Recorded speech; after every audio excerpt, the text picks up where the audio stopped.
panel. I would like to acknowledge the Bidjigal and Gadigal people who occupy the Sydney coast, being the traditional owners, and on behalf of the Randwick Local Planning Panel, I acknowledge and pay my respects to elders past and present. I just, at the beginning, I might indicate that this public meeting is being recorded and the recording will be placed on Council's website. The meeting today is to consider a code planning proposal that's been submitted by Meriton. The panel members to hear this matter this afternoon, myself, Gary West, I am the chair of the panel. We have members Heather Wharton and Deborah Laidlaw, and the community representative is Mayor Mark. This meeting is being held by a public video conference because of the COVID-19 precautions. So it's a different forum. Probably not quite getting used to it yet, but we've certainly been having a few of them. I think it's best if I ask everybody to mute your devices, and I will call on the speakers when it is time for you to speak. If anybody does want to interrupt for some urgent reason, you'll find on your little bar at the bottom a hand. If you could use that to raise your hand, and I'll be able to see that that's indications there. This is obviously not a debate. This is an opportunity to invite two people, one for and one against, to speak to the panel, and then there'll be an opportunity for the panel to ask questions. The panel operates in terms of a code of conduct and operating guidelines, which have been obviously modified to facilitate the effective functioning of this panel, and the temporary changes are available on Council's website.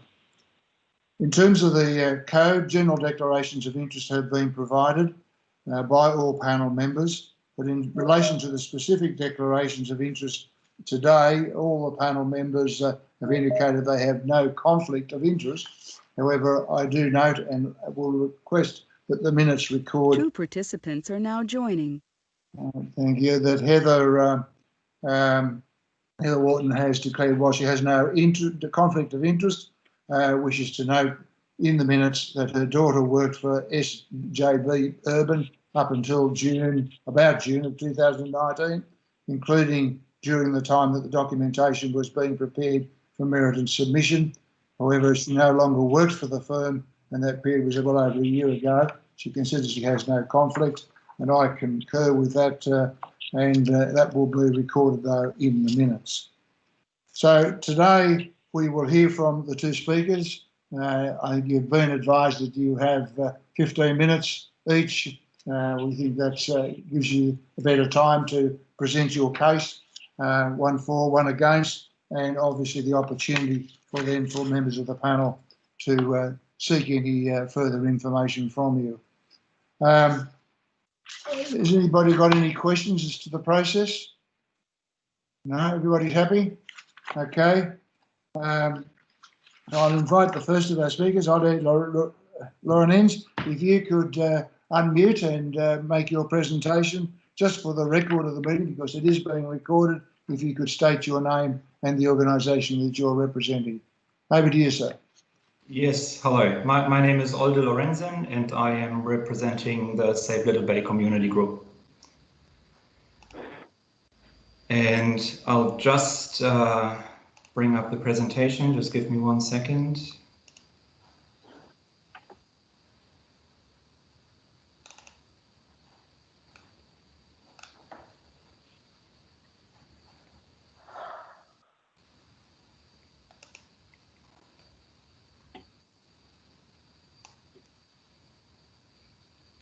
Can you all see?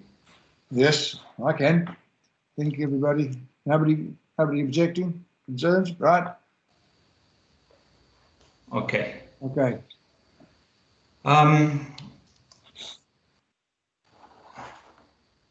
Thank you, Mr. Chairman.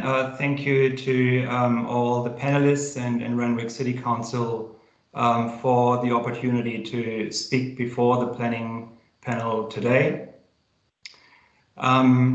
We founded the Safe Little Bay community group actually on the day that Meriton advised the local residents of their high-rise plans for Little Bay Cove by way of this letterbox drop.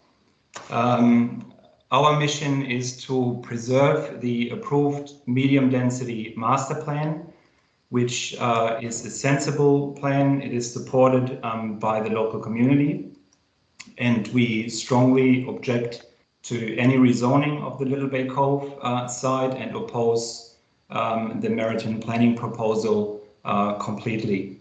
In our view, it has no strategic and no site-specific merit. It is literally unanimously opposed by the community. And today I am speaking on behalf of more than 1,800 supporters of the Safe Little Bay group from all across Sydney's southeast, including both our state and federal local MPs, Michael Daly and Matt Thistlethwaite, and also a large number of local community groups.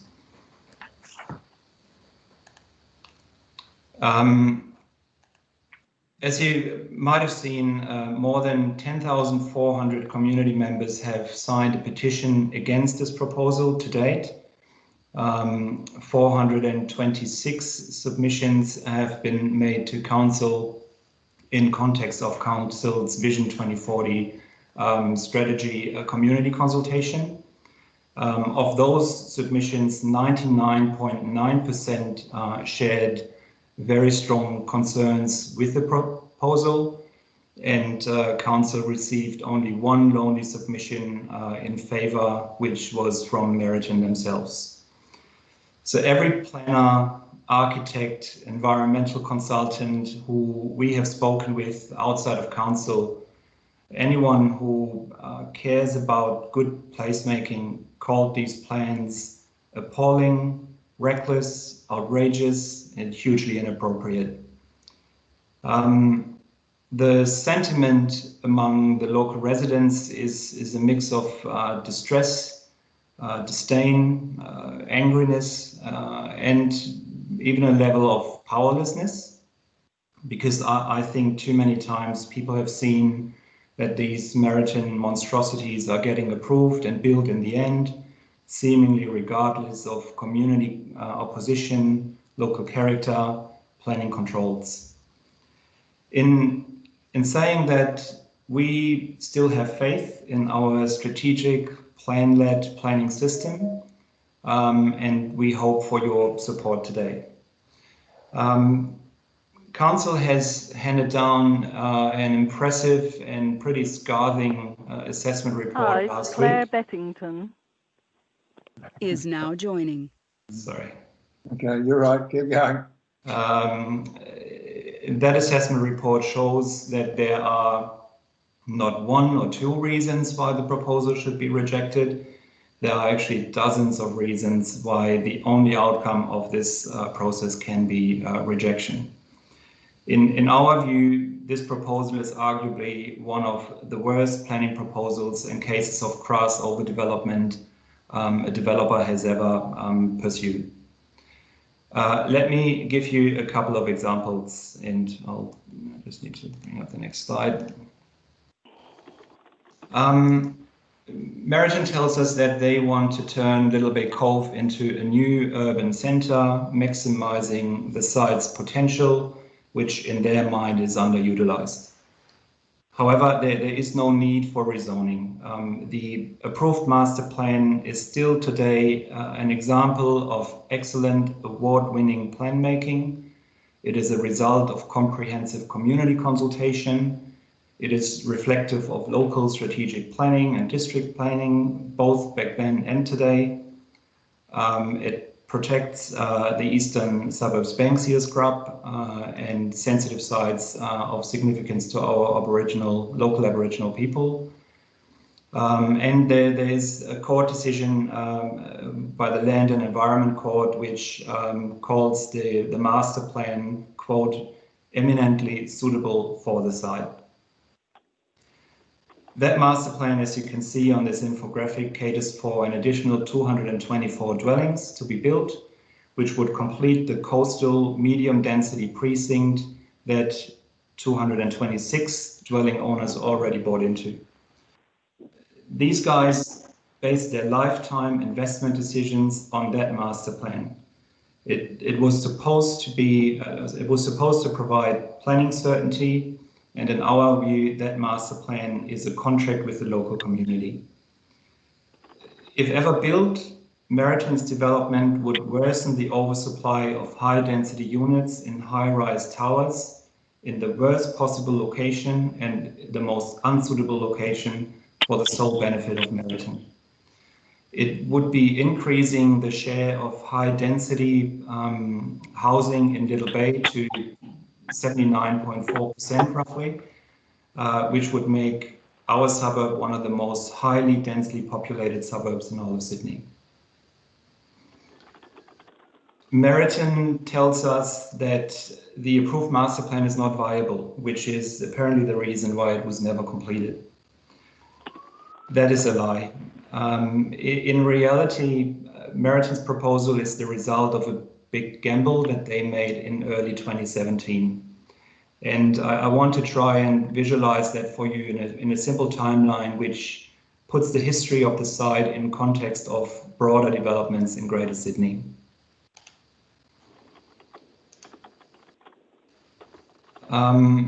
I'd like to take you back to the early days of the year 2017, which is when Meriton locked in the deal.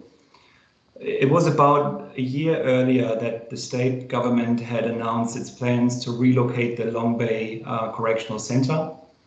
The southeast extension of the light rail from Kingsford to La Perouse was still a serious possibility, and there was talk about a Metro East following the relocation of the jail. So that is the strategic environment in which Meriton put 245 million on the table for the remaining lots in Little Bay. 245 million for a site that's been approved for 224 dwellings. So that's a fairly easy calculation. That's more than 1 million per dwelling. According to the previous developer, TA Global, that was an offer too good to refuse. And it was obviously an offer that was banking on a pathway to an even bigger development site, including the Long Bay Jail and the social housing land to the north. But then it all started to fall apart for Meriton. The new site for the jail in the Illawarra was withdrawn by the government some 16 months later, and currently there's no alternative site even under consideration. Equally, there's no government commitment whatsoever to build a Metro East to Malabar. +614138383363 is now joining. Okay. Keep going. So no Metro East to Malabar. In fact, any such metro project will be a minimum of 20 years away. Also, there is no government commitment to extend the light rail further to the south. The light rail extension has been proven unfeasible, and the government's appetite to seriously explore that extension after what they've experienced on that first segment to Kingsford will be probably pretty limited. So the only reason why the approved master plan is not viable for Meriton is because they paid way too much for the site, gambling on some sort of future strategic merit, which disintegrated before their eyes over the last 3 years. It turned Meriton's high-risk investment at the time into a terrible investment today. And now they're trying to blame a failing planning system in a desperate attempt to somehow turn the tables. The point I want to make here is that the community should not have to pay for a high-risk investment gone wrong. The fact that Meriton hugely overpaid for the land, does not provide strategic merit, and it does not grant any right to hugely overdevelop. It is not the purpose of the planning system to bail out a developer who placed an overly expensive bet on the wrong horse. Third point I want to make, and that's talking about the strategic and site-specific merit test in a broader sense. I would like to thank the planners at Randwick City Council for their very concise, well-researched assessment report. In our view, it represents an excellent overview of all the aspects of the planning proposal which demonstrate that it must be rejected.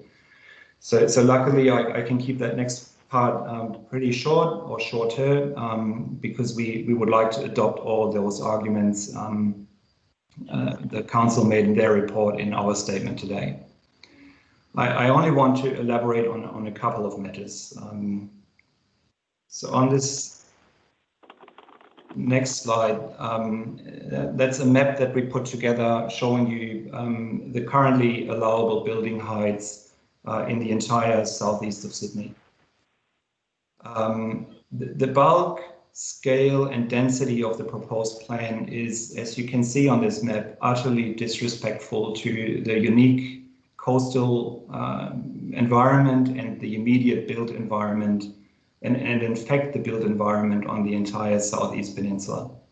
You won't find any building higher than 18 meters between Little Bay and Maroubra Junction. The Prince Henry development was already pushing the boundaries at the time, as you can see on this map.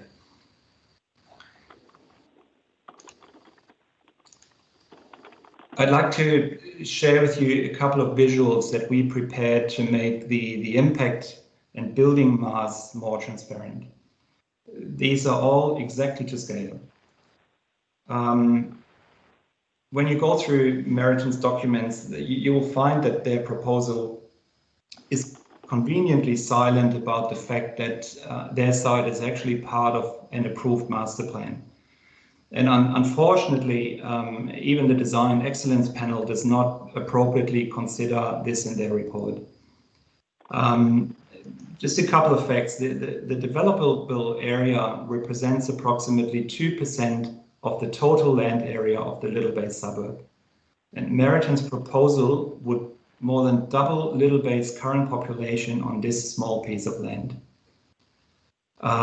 The impact has been even further escalated by their alternative concept scheme, which you can here see in the orange diagrams, which moves the bulk and which moves the bulk of the proposed development even closer to the doorstep of the 550 Stage 1 master plan residents and the neighbors to the north.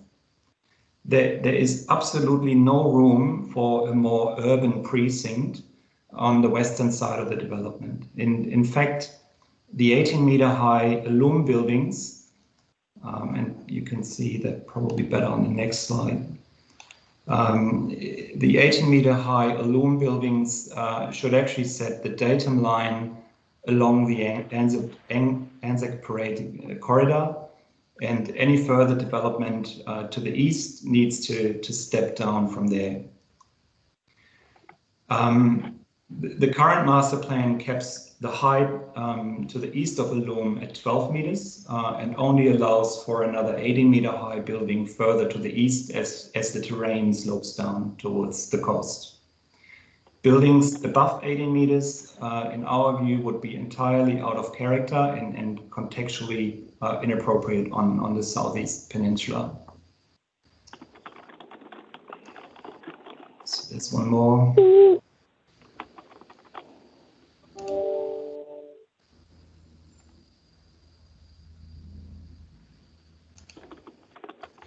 So I probably won't have the time to really elaborate on the question of FSR. I'm certainly not a planner, not an expert in this area, but the representations Meriton makes about floor space ratio across the site to be 2 to 1 I would question that, and maybe once you are in closed session, you can have a bit of a discussion around that. But what I encourage you to look at as well is to check out the FSR on a lot-to-lot basis, and we've done that actually for all the proposed buildings in the Meriton plan. And what you will find is that some of the FSR, if you looked at it lot by lot, takes it from 0.9 to 1 currently under the master plan, all the way up to 5.85 to 1 in some areas. Okay. All right. Now you're just about ready to wrap that one up. Sorry, what was that?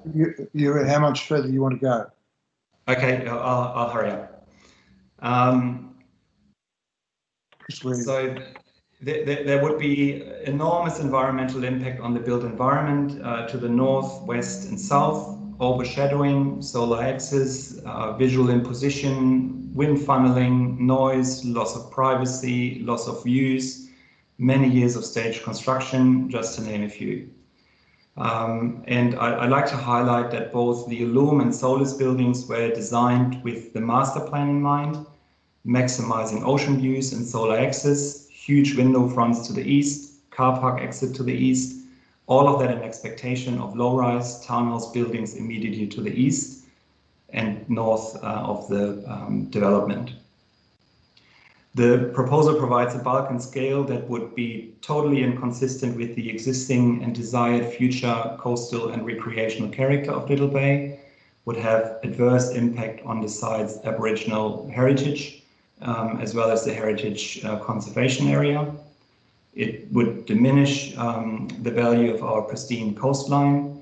It would pollute the views to and from Boora Point on the Malabar Headlands, as well as Little Bay Beach. The proposal is inconsistent with Council's local strategic planning statement, housing strategy, draft local character statement, which all confirm that the current planning controls must not be changed and sufficiently contribute to the housing targets in our LGA. And maybe just one more point, if I may, which takes me to traffic and public transport. The proposal is inconsistent with the 30-minute strategy of the Greater Sydney Commission. The Greater Sydney Commission's core mantra is to align infrastructure and growth. Meriton's proposal for Little Bay Cove would do exactly the opposite. I already mentioned the absence of mass transportation infrastructure, which will not change in the foreseeable future. And as a result of that, currently nearly 60% of residents within Little Bay travel to work by car. So the traffic implications of this proposal are shocking and actually the worst aspect of the entire plan. So I strongly encourage you to take another look at the EMM traffic report that Council quoted, which carefully investigates and exposes why the site cannot accommodate any rezoning and that it dramatically misrepresents the private car use. And in essence, they conclude that this site is not appropriate to be considered for high density development. I'm not sure if you give me another minute or if I need to wrap up. Okay, well, you've already gone over, but I intend to give Matthew equal time. Okay. Because there's only the two of you, so wrap up now if you could, please. Yep. Okay. So the subject site in itself is entirely unsuitable to accommodate the traffic the proposed development would generate. The vast majority of the developable land, including the site that is earmarked for the hotel, has only got one narrow two-lane street. Anzac Parade can only be accessed by two-lane streets, which is not appropriate for a development of this density. There is a dramatic lack of supply of basement parking. According to Council's estimates, there's a shortage of 971 basement car parking spots, with Meriton is not addressing in their proposal.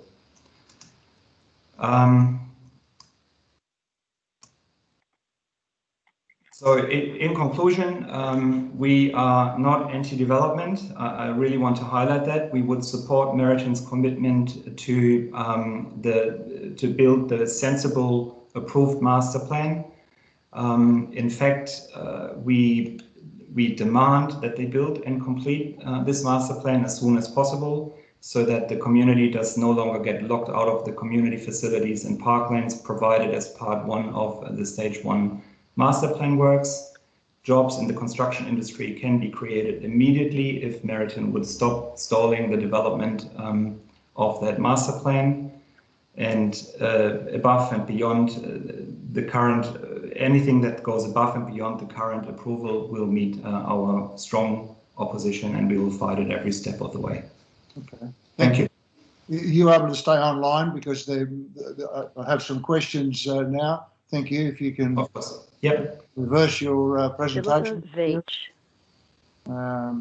Is now exiting. If you can just take your sharing screen back, and I'll come to my colleagues. Who of my colleagues want to ask a question at this stage? It may well be there's more questions after we've heard from Matthew, but is there any questions at this stage for any of the panel members? I'm not seeing any requests. No, right. Matthew, sorry, can you take your presentation back? It's still sitting up there on yeah. Hang on. Yeah.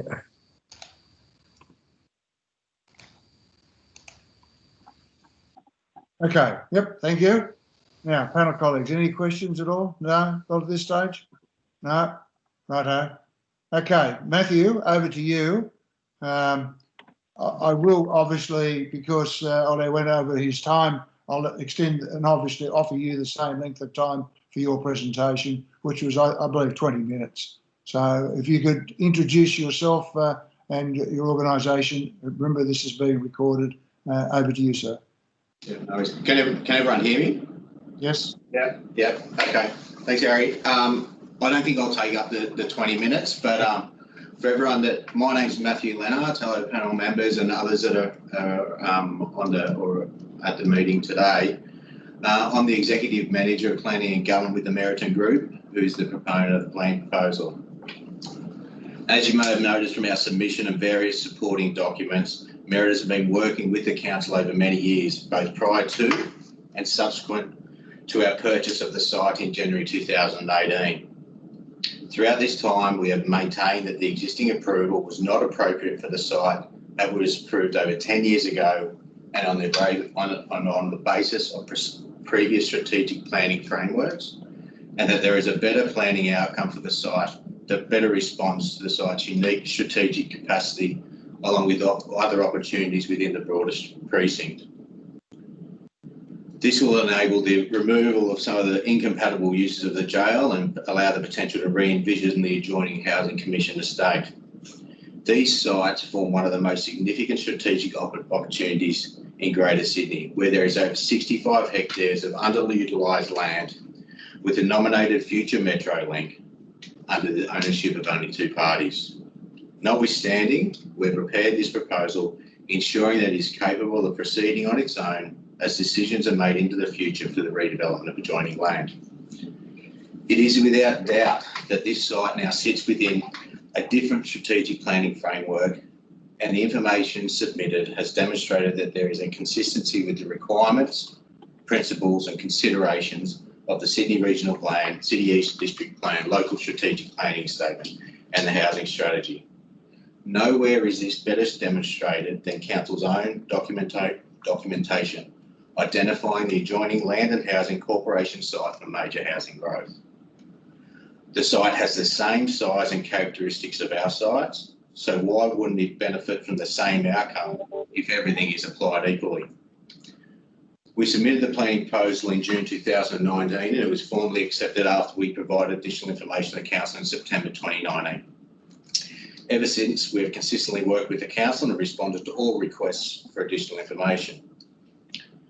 These issues predominantly being focused around responding to the strategic framework, traffic and urban design.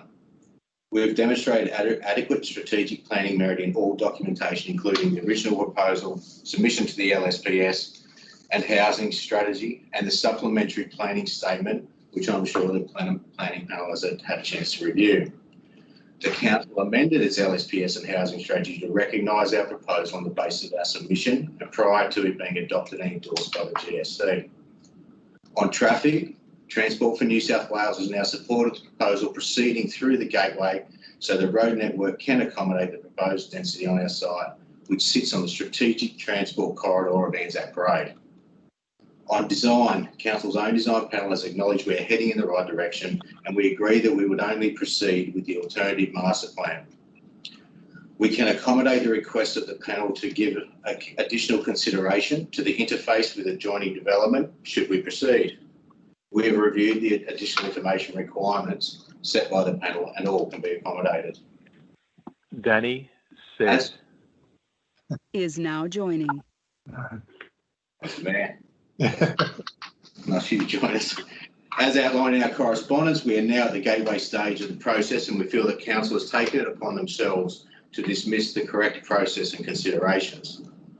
As per the Department's guideline, the Guide to Preparing Plan Proposal, it requires the PP to demonstrate the strategic merit with enough information to determine whether there is merit in the proposed amendment proceeding to the next stage of the plan making process, and to identify the scope for investigating any key issues so that the actual information investigation may be undertaken after a gateway determination has been issued and if required by the gateway determination.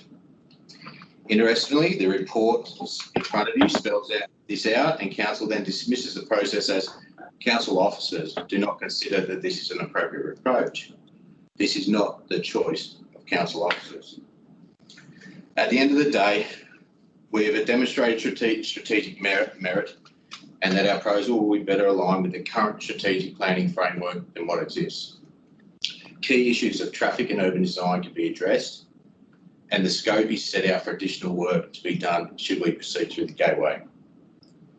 All other matters raised in the Council report are capable of being resolved and in most cases set out the scope for additional work to be done, yet don't allow this to proceed.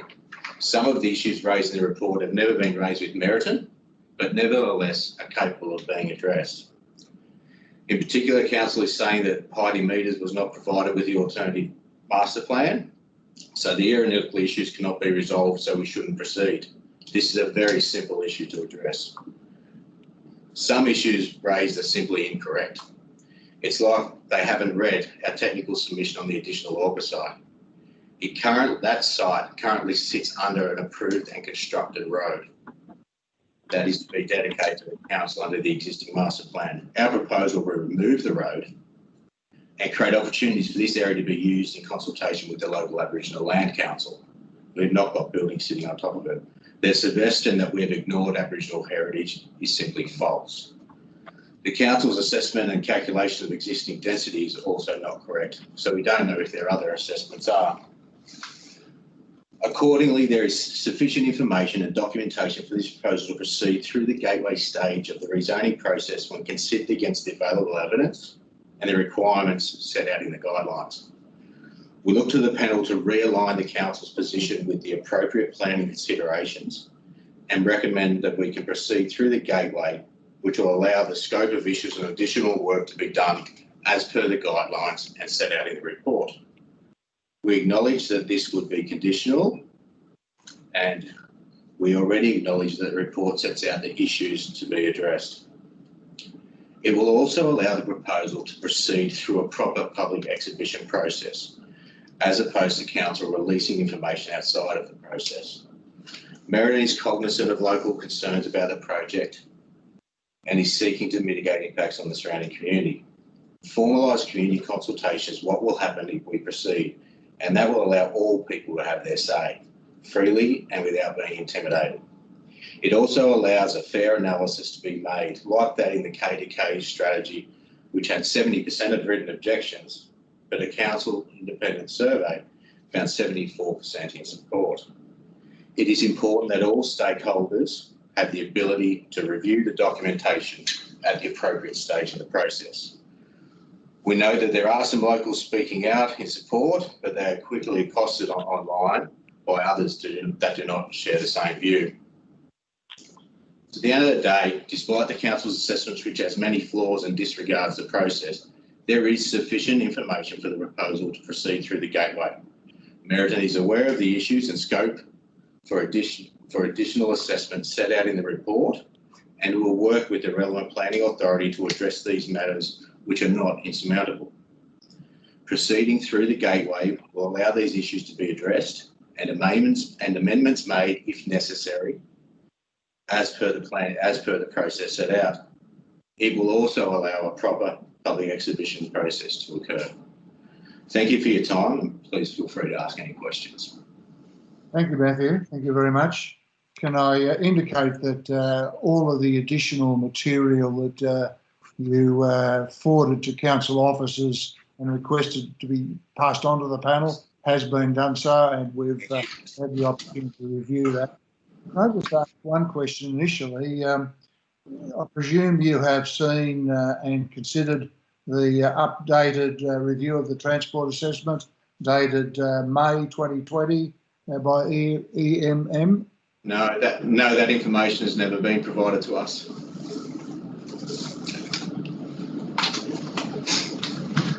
Colleagues, who wants to go first in terms of questions? Me? Okay, Mel, yes, over to you.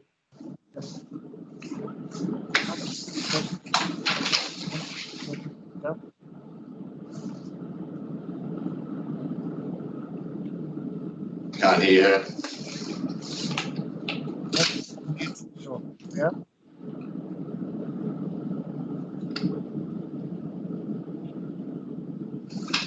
We can't hear. Can't hear you.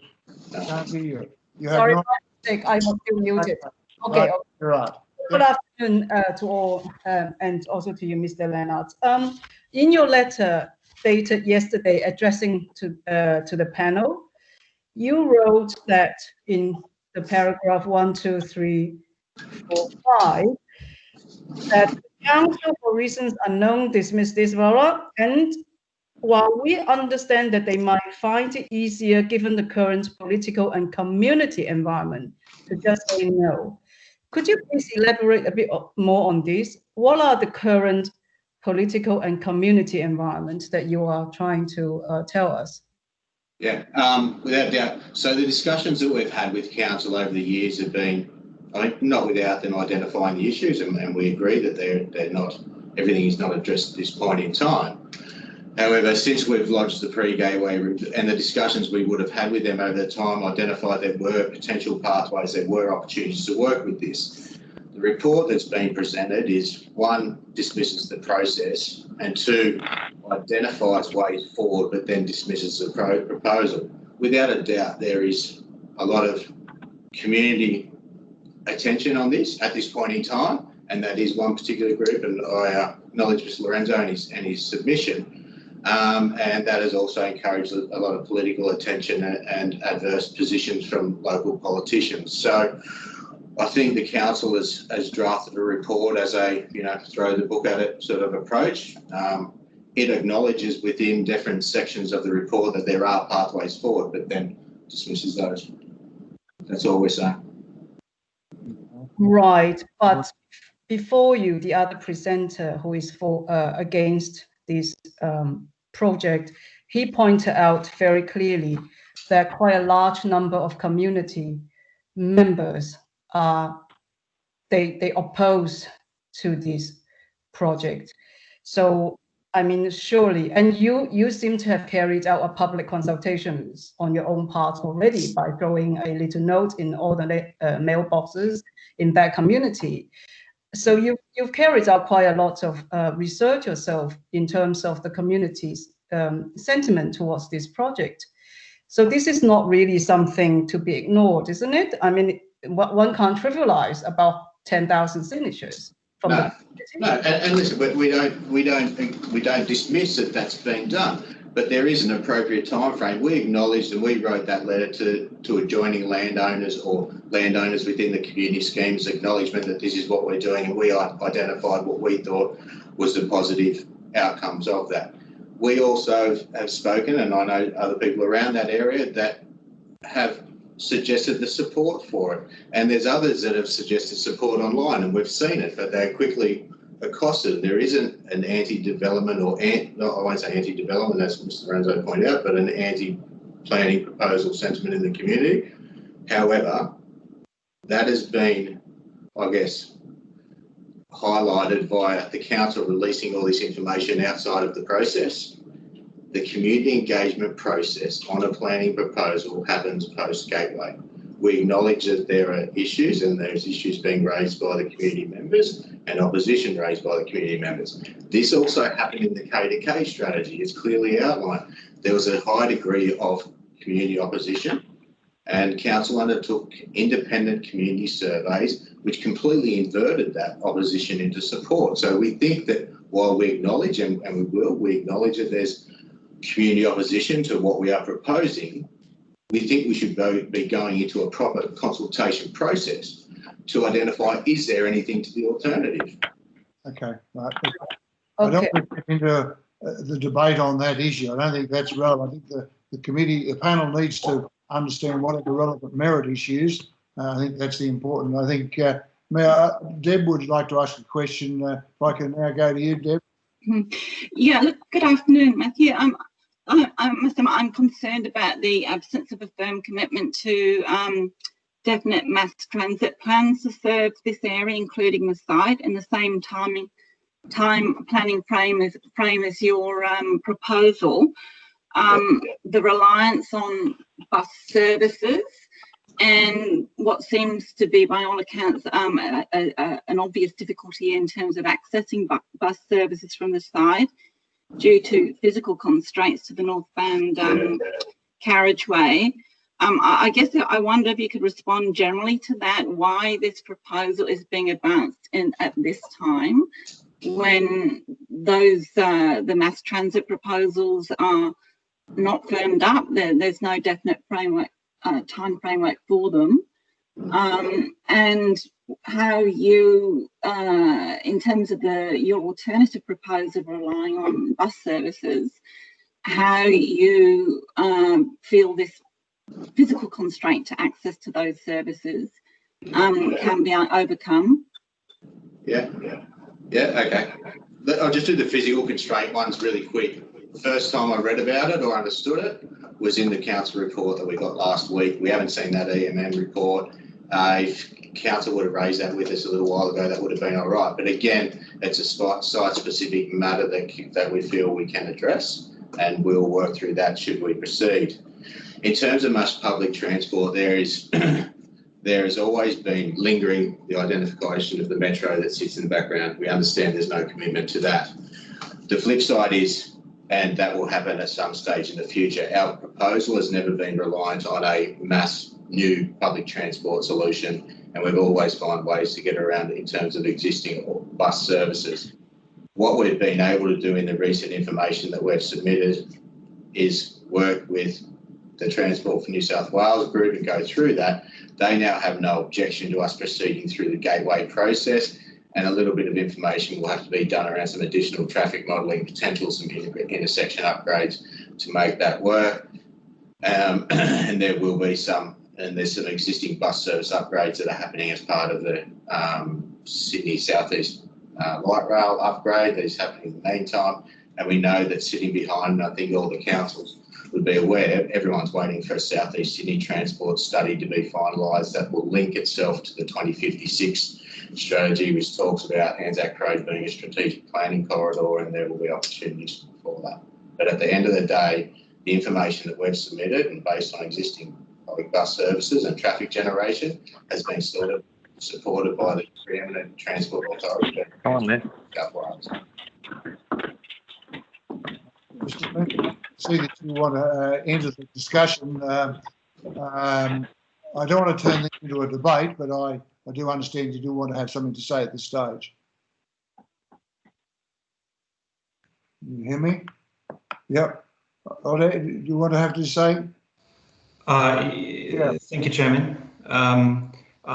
Just wanted to make one quick point because Matthew said that we are shutting down support or discussion of support for the proposal, and that is just simply not the case. And you even mentioned the word intimidation, which we've never intimidated anyone. So everyone is free to join that Facebook page that you're probably referring to that has some 2,000 followers. We have not censored any conversation on that page. And the only things that we would censor is if there is a sentiment that is against Mr. Trigobov, who is not the most well-liked person on the Southeast Peninsula. And if that is getting out of hand, we would step in, but that is the only time that we would ever influence the debate. Thank you. I want to keep this to the merit of the discussion if I can. I appreciate the comments were made there and you had a right to respond to that. Now, Heather. Thank you. This is Heather Wharton. I just want to ask Matthew, your submissions talk about this project being a catalyst for future redevelopment of the jail and the Land and Housing Corporation lands to the north. But we see from the council report that the jail may be not going anywhere. 2040 is mentioned, and we understand that housing may want to do some urban renewal on their project. Given that they're both publicly owned sites, where does the catalyst bit come from? How would your project be a catalyst for redevelopment of public land? If it was a private developer next door, I can understand that then they would do the same thing, but I'm not sure where the catalyst comes from for further redevelopment. I think, Heather, looking at the broad strategic principles or the high-level strategic planning on this site, it has a metro going to Malabar and that goes to the jail. There has been, without a doubt, discussions around removal of the jail, shutting it down and relocating it. These land and housing estate to the north of us is also past its use by date from discussions we've had, and there would be opportunities to redevelop that, and there's a large Communities Plus program going on at the moment. So in terms of that broader precinct, there is our site and 2 pieces of government land which have underutilised, 65 hectares of land in that proximity to the CBD with a planned metro link. Definitely has strategic merit, and there's probably nothing else like it in the Sydney region. So when our proposal, Meriton is now a capable landowner of part of that site.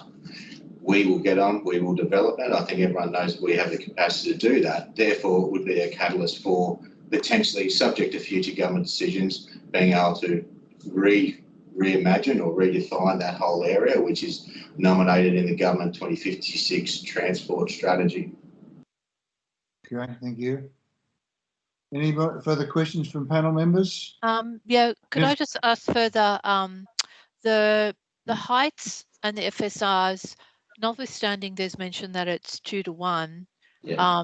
In the SJB study, for example, the heights on the actual blocks, which is how you would actually measure the FSR, goes up as high as 6 to 8 to 1. And the heights, when you see the information that's in your own documentation plus the presentation we just saw, the building heights do seem out of context with what's around it.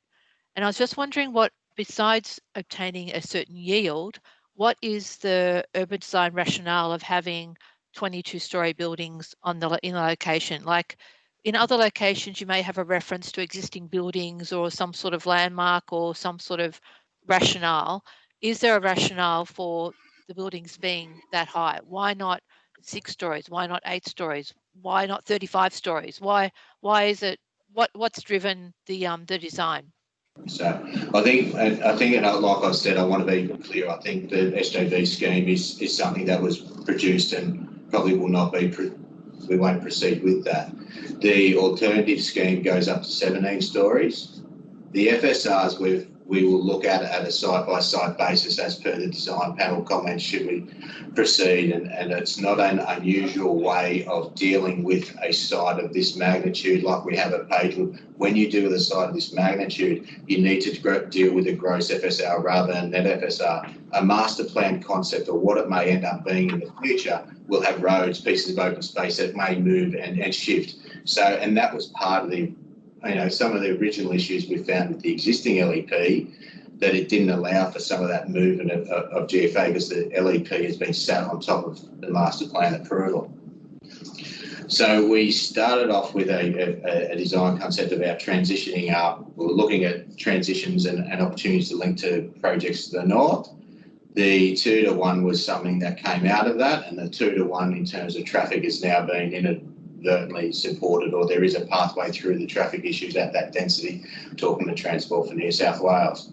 The alternative master plan looked at that density and looked at delivering it at a better or a different approach of delivering the same density on that site. And you can see by the submissions and in the council report, it has quite a dramatic change in impact of the view from Bay Beach, and it transitions it back from the eastern portion of the site, which is probably a little bit more sensitive, and we agree with that, and puts the greater density in more of the centre or western portion of the site, which could then also support the alternative uses that we're proposing, whether it's supermarket, childcare centres, those sort of things. The 17 stories is one, I think when looking back at it, one building, and it transitions down from that to 7 or 8 stories on the edge, or the townhouses at 2 to 3 stories on the direct southern edge. Okay, thank you. Right, Deborah, you got another question? I was actually going to raise a similar issue to Heather, but I mean, I think with respect, Matthew, you didn't really answer the question that she raised. I think what you're saying is that you believe that you can support the FSR based on infrastructure constraints, which, is another issue. But you didn't come at it from the perspective of saying, given the environment, the built and natural environment context, where the surrounding buildings at most are around about 5 or 6 stories, how you justify going up to even 7 stories, never mind the 22 odd stories that a 73 metre height control could accommodate. So it's from forget the other aspect for 1 second, and just look at this as a built form and massing exercise. How do you say that 17 stories, if that's what you're prepared to agree to, is an appropriate building height when other buildings around it, maximum 5 or 6? Yeah, and I think that'll be some of the things we're hearing the same issues that are coming out of the Design Excellence Panel, where we will also need to rationalise that. Where we've come up with the 17 stories is about a transition, the tallest elements of the site being in the central portions of the site, and then moving or splaying it back or reducing density away from the taller elements of the proposal. Then we've worked off things like we get controlling shadow. We'll need to do a little bit more work to confirm that the existing buildings can comply with the ADG, those sort of things, and we'll look into that. All right. Any further issues that people want to raise there? No? Heather? No? Yes? Yeah. Sorry, yes, Heather again. Could you just distill for us what is the strategic merit, Matthew? We hear from council that they don't need, or we see in the report that they don't need these dwellings to meet their targets under their LSPSS and the Greater Sydney and the Eastern City Plan, and you're saying that you're not predicated now on the light rail or the metro happening. So what is the strategic merit? Could you just distill it into a few points? Yeah. Why should it go ahead? Well, I think there's a bigger issue around the top end of the strategic planning framework. The City East District Plan identifies or looks at a metro for the area, so there will be changing planning circumstances over the time. The City East I was trying to pull up a document then, identifies 157,000 dwellings that needs to be identified in the City East District. The council the site sits within the strategic or the transport corridor, the strategic transport corridor. The site directly to the north of us has been identified. Pardon? Me. Sorry. Someone left. Someone left. Sorry, Matthew. Yeah, that's all right. The site directly to the north of us has been identified as having strategic merit for the exact same, or predominantly the exact same parcel of land in the same area, based on the same locations, based on the same planning principles. So why should there not be a position where our site can benefit from the same strategic planning principles that apply to the land and housing site as that apply to our site? Okay, I don't know if we're allowed to hear from the council on that, but first, from my reading of the LSBS, is that the council talks about in that document that the Land and Housing Corporation is an area they've identified for major renewal. That doesn't necessarily mean, does it? Or where are you reading into it that means they're going to have densities the same as you're proposing? Or is there something more that we're not aware of? Growth. Why would it be? It would be renewed for exactly the same density. But is it, so do your understanding is they have earmarked it for densities that's similar as you're proposing? They've identified it for future housing growth. Let me go and identify it. Okay. No, that's fine. And it already, I think, that site already has circa 400 dwellings on it. So 400, 450. Let me just see. So, Madam?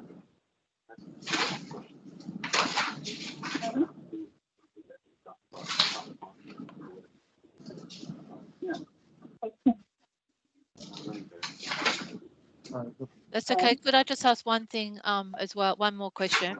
Sorry, can I ask just before you do go, Heather, if Yeah. there are people in this conference in this meeting, please mute your devices because it is interrupting the flow of the discussion of the panel members and the people who are presenting to us.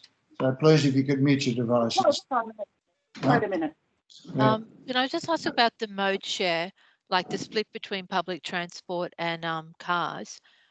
I had a look in the TTPP, I might have that wrong, report. Unknown participant is now joining. And they talked about there was a mode share of split of 68% of people using public transport and 30% using private vehicles. And then there was some discussion in that report that may have to be revised. Yeah. And they talked about traffic generation based on those rates. What sort of parking provision would you be anticipating on that site? I think we heard from Mr. Lorenzen that you were going to have, I don't know, 100, I can't remember how many car spaces there were. Was that correct? Or would you be envisaging that you would have much reduced car parking on the site?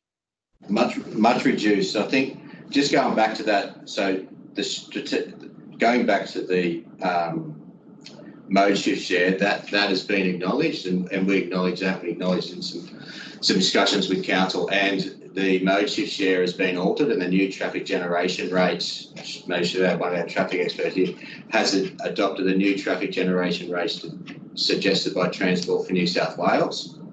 That has resulted in Transport for New South Wales supporting our proposal with additional information.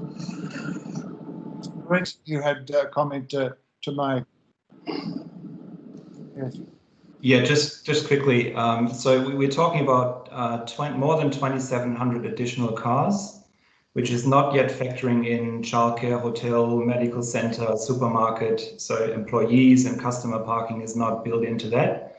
And council says there's a shortage of 971 basement car parking spots under the current DCP. So these are the figures. So that's and I think that the EMM report has shown that Meriton's representations in this regard are completely off. And I just want to make one more comment on the strategic merit discussion we had before.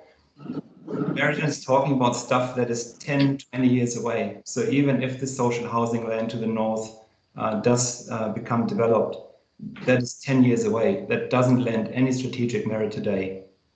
Prison relocation, there is no site even currently being considered. It's at least 10, 15 years away, if not more. Metro East, 20 years away. So all of that does not give you any strategic merit today. Okay, thank you, Mr. Lorenzen. I've got to be careful that I don't allow this to become a debate. This is the That's all right. Deb, you've got a further question? Sorry, Deb, you need to unmute. Sorry. Yeah. So I was just picking up on that point, and also Heather. My understanding was that the housing land to north was a medium to longer term prospect. In which case, again, that sort of does point from a strategic viewpoint that that the time frame that might be considered would be a time frame when the mass transit option may be a more concrete proposal. And I think Heather asked the planners just to confirm that in terms of the time frame for that social housing redevelopment. Yeah. Okay, I'll take that one if you like. Gary, yes. Thank you. Yeah, it's identified in our longer term housing growth projections in the housing strategy. And yes, you are correct in terms of any outcomes in relation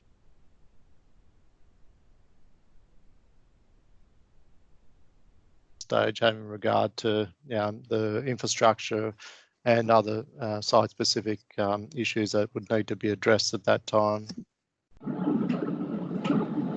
I think there's also it's also worth noting that yes, there is some timeframes to others. There is an opportunity right now that, and this project, while we're presenting it at this point in time, will take years or will take decades to deliver. It will take time for us to deliver this project.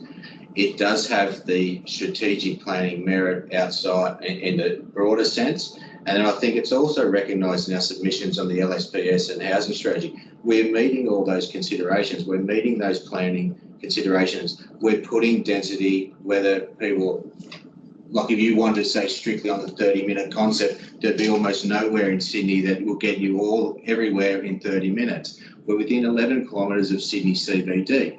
We've got a study that shows that with the sites within 30 minutes of almost 1 million jobs. That may change within public transport. The considerations about improving amenity, putting people close to jobs, putting people close to services. We're within close proximity to the Port Authority, we're at the harbour, the medical precinct, the growth of the Pagewood East Gardens precinct, and the support, and it's a large independently owned site which is already zoned for residential uses. There's a predetermination within the current City East district plans or within the broader district plans themselves about no further conversion of industrial land. This has the capability of maximising or creating it or taking the opportunity of a large piece of residentially zoned land, which is in close proximity to jobs, which can be supported by services, which can be accommodated in the transport sense, and to deliver housing supply in an area where it is needed. The diversity of housing in the local area, if you look at some of the existing housing stock and some of the townhouses and villas that are recently been developed, they're all sort of 2.5 million plus. An apartment style process or an apartment style project will deliver the opportunities for more affordable housing in that area. And we've also delivered on the affordable housing, delivering 5% of the uplift as affordable housing may be dedicated to the council. Okay. I have a question for Mia. Yep.